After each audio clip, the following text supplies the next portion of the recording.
Welcome to the Everything is Black and White podcast. My name is Matt Ketchell. I'm the Northeast Football App and Engagement Editor here at Chronicle Live. And this is a brand new podcast series we're kicking off. It's called Chronicled, the History of Newcastle United. And it's going to be a walkthrough of the entire history of this fantastic football club. From 1881 to 2021, we're going to cover the highs, the lows, the milestones, the trophy wins. Yes, there were a few of those in the early days, at least. We're going to cover the world wars, the relegations, the visits to Wembley, the records, the managers, players, and of course, the fans that make this club truly great. So if you really know your Newcastle United history, this is the podcast series for you. And if you don't, this is definitely the podcast series for you. We're going to hopefully tell you some amazing details about this club that you never knew existed. Episode by episode, we're going to break down the story of Newcastle United chronologically. I'm going to be mainly asking the questions, and each week I'll be joined by the club's official historian, Paul Joannou, who's going to help me shine a light on every moment in the club's 140-year history. There literally isn't a better person on the planet to walk us through the history of the Toon than Paul. We'll also be joined at various stages along the way by special guests who have expert knowledge on certain areas of the club's history. And who knows, as we progress towards the modern-day Newcastle United, we might even be joined by some people who had the honour of pulling on a black and white shirt to represent Newcastle on the pitch for real. So settle in. This is episode 1 of Chronicled, the History of Newcastle United. So, Paul, our podcast journey through the history of the club begins here. First of all, thank you so much for doing this with me. I'm fascinated to learn a bit more about the club over the coming weeks and months with you. And before we begin with episode 1, I was wondering if you just give us a little bit of a background on yourself, your experience, your published books, and your role as the club's official historian. As a historian, that's the historical equivalent of wearing the number 9 for Newcastle United, I guess. It certainly is, and very proud to be the club's historian. Well, I'm born and bred in Dentonburn, Newcastle, although now I live in Edinburgh and I've lived there for over 30 years. So I've been travelling up and down the A1 for that amount of time watching Newcastle United. I first saw the black and whites 1964, and that's almost 57 years ago now. And I've actually seen them win something, which is very good, the Intercity Fairs Cup. Mm-hmm. I started writing historical features around about 1980, soon became club historian, and I've been doing it now for 40 years. I've been involved in all sorts of things over that time, and produced several books, of course, substantial volumes of the club's history, the ultimate record, the ultimate who's who, and I've enjoyed writing other books like Shirt of Legends, all about the number 9 story, the Hughie Gallagher story, specifically his biography with the family, Pioneers of the North, which tells the story of how football arrived in the northeast of England, and latterly the club's story in the Great War to mark the centenary of World War I. And I'm working on a couple of supplements to the Ultimate Record and the Ultimate Who's Who, which will be produced for the end of next season. Fantastic. Yes, we'll talk a bit more in detail about your books in this episode and throughout the series as well, as they've formed a lot of the basis of research that we've been doing into the club. But first, we're going to start off our historic walkthrough of the club's history by dispelling a common myth. So technically, the story of our beloved Newcastle United begins in 1881 rather than 1892, as many fans assume. Are you able to start the series by clearing this one up for us?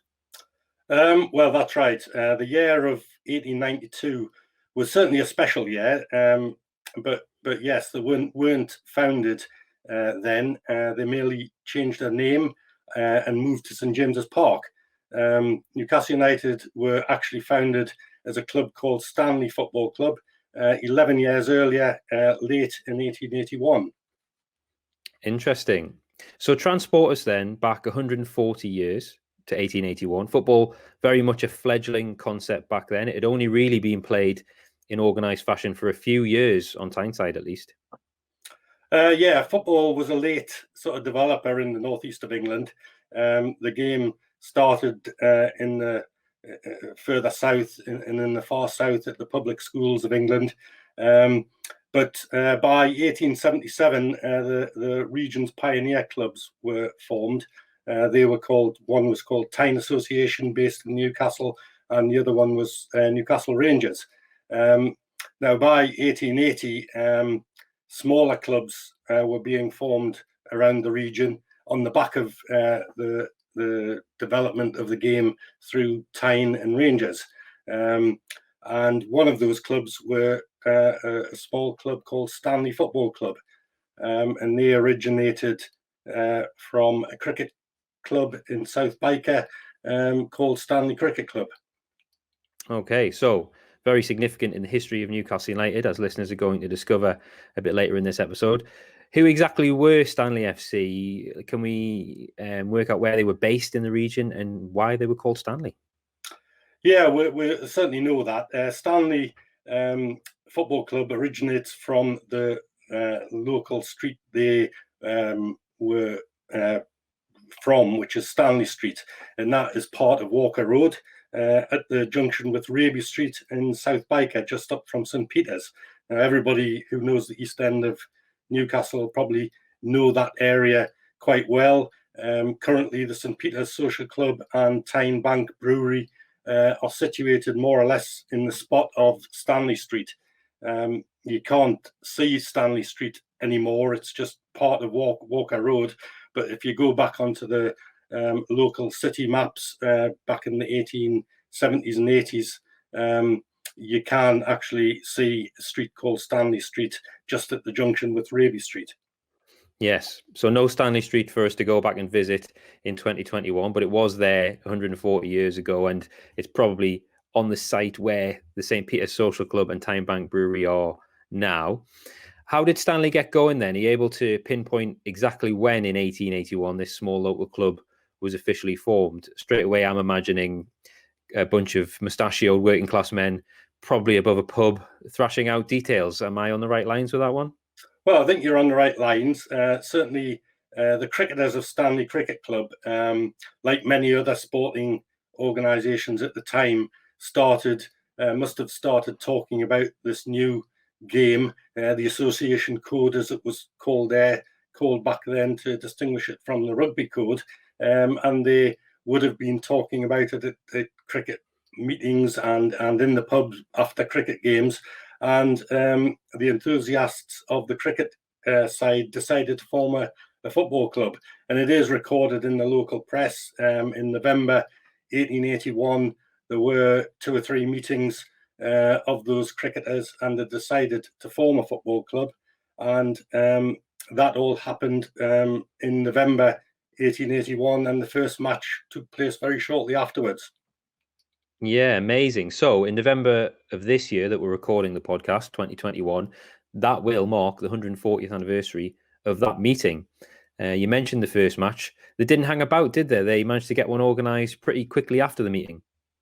Yeah, they had the meetings in mid-November, and the very first game of football for Newcastle United, in effect, was on the 26th of November, 1881. And that was against the wonderfully named Elsick Leatherworks Second 11. And Stanley won 5-0 to start it all off with a victory. Yeah, they leathered the Leatherworks, which I thought was a great start to the story. I actually have the lineup here for that game, which will probably go down as the first in Newcastle's history. And I thought it would be interesting to read it out for the listeners. So Newcastle went with a 2-2-6 formation. In goal was Thomas Shaw-Phelp. There were 2 backs, which were John T. Hobson and James Gardner. 2 halfbacks, Amar, John Thompson, and then 6 forwards. They were John Paul Cook, Robert Finley, William Armstrong Coulson, and William Finley, George Mackenzie, and Joseph, or as he was also known, John Dixon. The formation is quite attacking. Was that the style at the time, 2-2-6? Well, formations back in the 1870s, 1880s were, you couldn't really say they were firm formations. Yes, they had a goalkeeper, they had a couple of fullbacks as defenders, and the rest were all attackers, to be honest. It was very much kick and rush type football, put the ball in the opposition half and everybody chase after it. So, football as we know it now is a long way away from what it was in Victorian England. It all started in that fashion, but developed decade by decade. Yes, I can imagine. It's fantastic to imagine them setting up to play this game. Can you give us any more detail on some of these founding fathers of the club, Paul? Well, there's probably three individuals who are worthy of a mention. The captain of the cricket club and the captain of the football club was William Armstrong Coulson, and he I certainly recognise as the founding father, if you like. He was born in Byker, lived just up by Raby Street, and at the time he was 19, 20 years old, training to become a teacher. And he was very instrumental in setting Stanley on its course to becoming Newcastle United.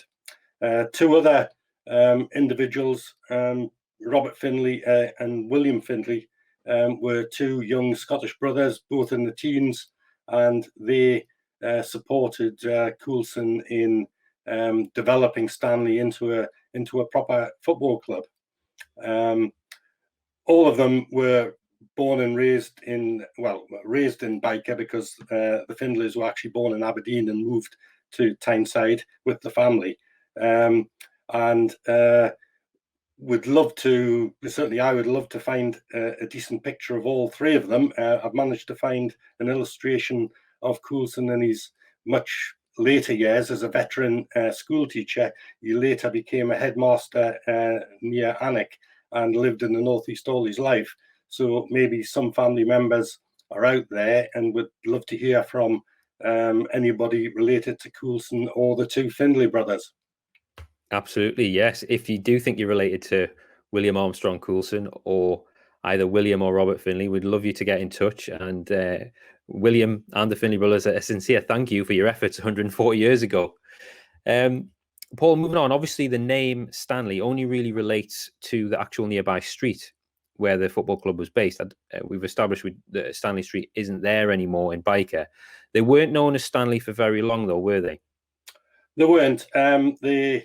As they developed in 1881, 1882, it's noted in the press that they were being confused with two other Stanley football clubs in County Durham.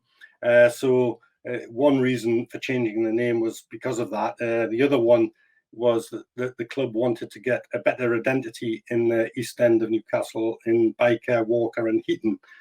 So they decided in October 1882 to change the name, and they became Newcastle East End. Yeah, makes sense. The club known as Stanley and then Newcastle East End, they also had a bit of a nomadic existence, didn't they, in the early years in terms of where they actually played their home matches. Can you give us a bit of a tour of some of the locations that they used for these games? Yeah, well, it's got to be remembered back then we didn't have any super stadiums as we've got at St James's Park now. All these smaller local clubs started off just playing on a rough patch of grass, if you like, and in the area around Byker, on the slopes from the Tyne up to the likes of Shields Road, they were just starting to develop all the terraced housing there, which was in Byker before the Byker Wall was constructed in the 70s. Now, in amongst those new terraced houses, there was still green fields, there was farming areas, and Stanley started playing on a patch of ground somewhere, we don't know exactly, but somewhere near Raby Street and the Walker Road junction. There's a couple of schools right on the junction shown on the Ordnance Survey maps, and it's likely that they started playing right next to those schools. But they didn't stay there very long. They moved just up the valley or just up the slope to Byker Vicarage, about half a mile away, and they played on another rough patch of grass, which was owned by one of the players' mothers, who was a farmer, and she allowed the Stanley footballers to play on one of her fields. Now, as they gradually developed, a couple of years later, they moved to a more, what you'd term proper football ground on Dalton Street, which was close to the giant mailing pottery factory just close by Raby Street. Now, anybody who wants to go down to Byker, they can walk up Dalton Street and still see the remnants of the giant mailing pottery factory. And the ground was very close to that. And it was what we would perhaps term today as a basic non-league ground, a pitch roped off with maybe a little small stand. So Newcastle East End played there for a short time, and then as they developed even further and had the ambition to become a proper football club, if you want to call it that, by September 1886, they found the ground on or just off Chillingham Road at the top of Shields Road and Byker Bank, or Byker Hill, I should say, and they formed a new ground on the old site of a racetrack there and cricket field, and they formed what was called the Heaton Junction Ground, which was their home until they moved to St James's Park. Now, again, listeners can go and visit that area. The ground isn't there anymore, but it was on the site of a very small industrial park, which is just very close to the existing Chillingham Arms public house. Yeah, we might have to set up a biker walking tour after this series is finished, Paul. It's a nice little potted history you gave us there of some of the sites. It very much was their home for the first decade, at least. Yes, it would be. You could actually make a nice football walking tour of Newcastle, starting in South Byker at Stanley Street, up into Byker, into Heaton, and then across to St James's Park and various other footballing locations, whether it's famous pubs that players changed in or fans went to right through the eras. So yes, that could be created quite easily. Sounds good. Listeners, if you're interested, let us know. We might have to set that one up. So organised football was starting to gain popularity around this time, although it's still a bit of a novelty in finding its feet in terms of the format and structure, etc. But it rapidly took hold, and various teams began to sprout up around the country, really. But obviously, because of the era, the 19th century, games at this time were primarily local. Can you tell us, Paul, about some of the club's first ever local rivalries? Yeah, well, that's very true. By the time Newcastle East End had developed and moved to Chillingham Road, the pioneering clubs of Tyne and Rangers had all but folded. They disappeared. But several other clubs like Stanley and Newcastle East End were created. The great rivals were Newcastle West End, and they were formed in 1882, just after Newcastle East End. And they were based, eventually they settled at St James's Park, and they had a following from the west of the city. Newcastle East End obviously had a following from the east of the city, and that was the great rivalry on Tyneside. Although there were several other decent sides. Rendell from the Benwell area were a good local side. Elsick Rangers, again, they were a very good side. Shankhouse Black Watch, great name, from just outside Cramlington now. They were one of the earliest very top local sides. But by sort of 1890, it was Newcastle East End versus Newcastle West End, with, of course, certain clubs from Sunderland coming on the scene. Sunderland and a new club on Wearside called Sunderland Albion were formed. They came on later after Tyne and Rangers, and they became rivals as well. Okay, that's interesting. So, obviously in the 21st century, St James's Park has average home crowds of 52,000. How many spectators would turn out to watch Newcastle East End, for example, in the 19th century? Well, nothing like 50,000, that's for certain. When football started under the banner of Stanley, it was only a handful of people, friends and family, no doubt, that watched the very early side. By the time they got to Chillingham Road and the Heaton Junction ground, you could see crowds of 2,000 to 3,000, and for bigger games up to 10,000. So when they played Newcastle West End, or when they faced Sunderland, or invited many of the top sides from the rest of the country to come up to play exhibition games, the likes of Blackburn Rovers or Renton from Scotland, you could reach that 10,000 figure. And this would have been prior to the formation of the Football League, but even though there wasn't really a league format, East End versus West End still developed into a fierce rivalry. Yeah, to start off with, it was all very much friendly games, if you could call them friendlies, because some of them were pretty rough and fractious. They also played in the Northumberland Challenge Cup. Now we call it the Senior Cup. And that was the case until the Northern League was created in 1889. And at that time, we had proper competitive football, albeit Northumberland and Durham and into Teesside. And at that stage, football had really started to develop properly with cup competitions. The FA Cup as well started to creep in, although no local sides did very much in the FA Cup at that time.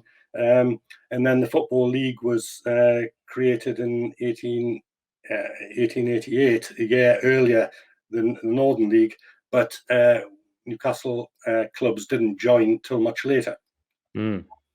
So for the era, and given the relatively low popularity of the association code, as it was then known in the late 19th century, 2 Newcastle clubs was probably a bit too much for the city of Newcastle upon Tyne's population around about this era, and something had to give.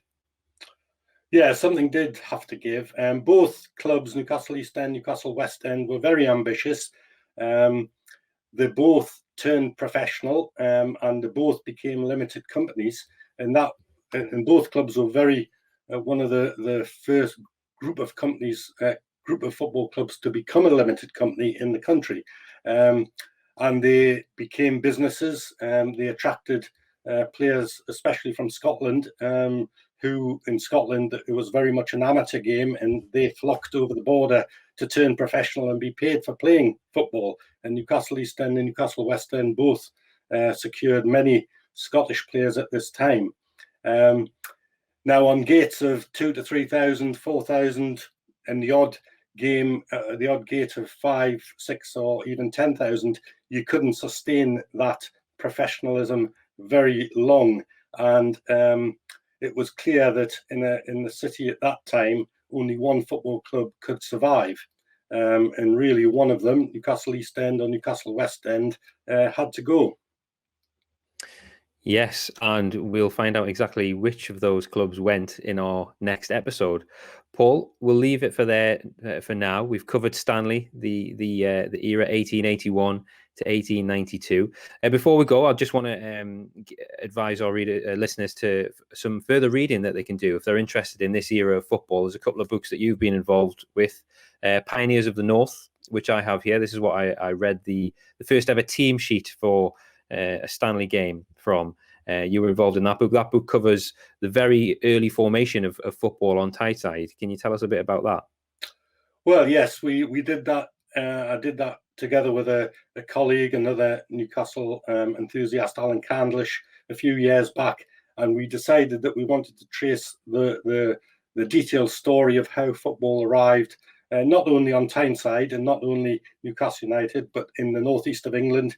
The focus is very much on Newcastle United and Newcastle East End, Newcastle West End, but it does cover how football developed from Berwick down to Teesside. So I would recommend anybody to get a copy of that if they want to know much more on how the great, beautiful game arrived on Tyneside and the Northeast. Yes, absolutely. I've been reading that myself in preparation for this series, and it really does paint an amazing picture, really, of how the game of football actually came to start, the very birth of it in the Northeast. So it's a fantastic read. And you did mention at the start the Ultimate Record and the Ultimate Who's Who. They are must reads if you're interested in the history of Newcastle United. We'll talk a bit more in detail about that maybe on the next episode, because you're working on updates on those two for the 140th anniversary, which we've learned is this year. We've covered the pioneer days pretty much now in this episode. Stanley have formed. They've established themselves as a serious Northeast football outfit in Byker. They've renamed themselves and moved around a bit already in the name of progress. So as we'll see in next week's episode, they're a very ambitious club.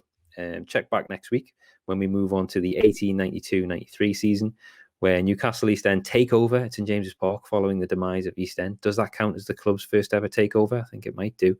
In the meantime, thank you, Paul. Listeners, please subscribe to the Everything is Black and White podcast via whichever podcast platform you use. Follow Chronicle Live's Newcastle United channels on social media. We're at Chronicled NUFC on Twitter, Facebook, and Instagram. And keep an eye out for new episodes of Chronicled, the History of Newcastle United. This new series is going to come out every week. And if you've got a question for Paul Joannou about the history of Newcastle United, you can email those to our email address, which is the EIBWpodcast@reachplc.com. That's the EIBWpodcast@reachplc.com. I'll read the best out on future shows, and Paul will no doubt be able to answer them. Thanks so much for listening to Chronicled, the History of Newcastle United.